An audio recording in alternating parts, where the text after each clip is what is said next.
Визит в Ингушетию первого замминистра по делам Северного Кавказа Одессы Байсултанова начался со знакомительной инспекции в промышленной зоне Ингушетии. В сельском поселении Алиюр делегация посетила строительную площадку, где к концу этого года должен появиться завод по изготовлению алюминиевых профилей с мощностью более 6000 тонн профилей в год. Объект строится по госпрограмме развития Северокавказского федерального округа. Отметили по всем этим кандидатам, план у нас выполняется.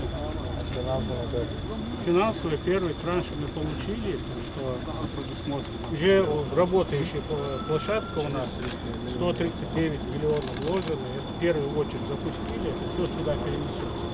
На сегодняшний день инициатор проекта успешно реализовал первый этап. Приобретено оборудование, которое функционирует на арендованных площадях бывшего завода «Вилс» в Назране. Второй этап предполагает приобретение и ввод в эксплуатацию второй очереди производственных мощностей уже на собственных площадях в Алиюрте. В результате этого производственная мощность 300 тонн профилей в месяц увеличится до 800. Этот объект обеспечит работой 150 человек.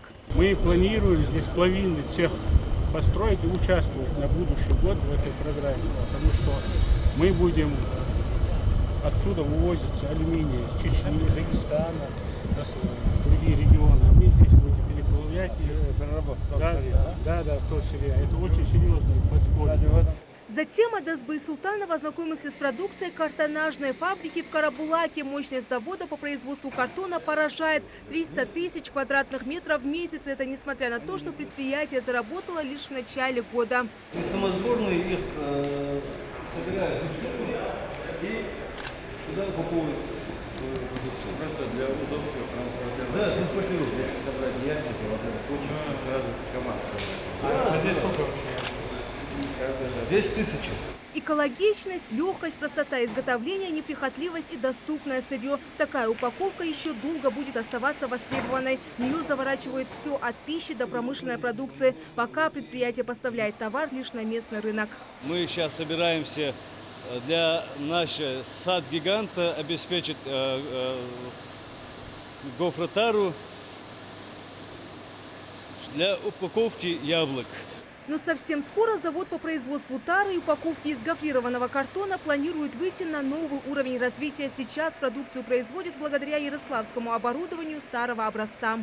Где картон гофрируется, это необходимо для того, чтобы трехслойный гофрокартон имел жесткость. Используем мы для склейки крахмальный клей. То есть наше производство экологически чистое. Мы не делаем вредных выбросов в атмосферу. А после модернизации всей техники ассортимент упаковочного материала будет более разнообразным и качественным. В планах увеличить производство до 15,5 миллионов квадратных метров картона. С увеличением скоростей до 100 метров в минуту, но это оборудование будет более современным. Здесь мы сейчас используем оборудование электрического типа, то есть нагреватели тенов электрические. Планируем поставить газовые нагреватели, то есть паровый котел поставим.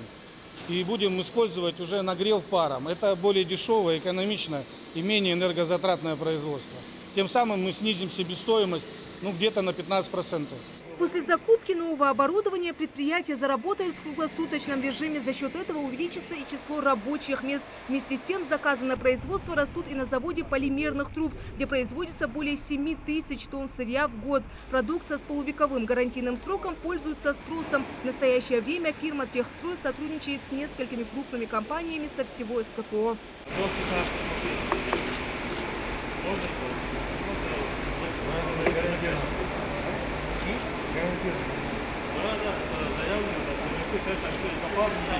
А поскольку это единственное в СКФО предприятие подобного рода, то и руководство компании «Техстрой» планирует расширить свой ассортимент. Возможно, уже скоро здесь начнут выпускать трубы для капельного орошения и полимерную продукцию, способную выдерживать высокие температуры.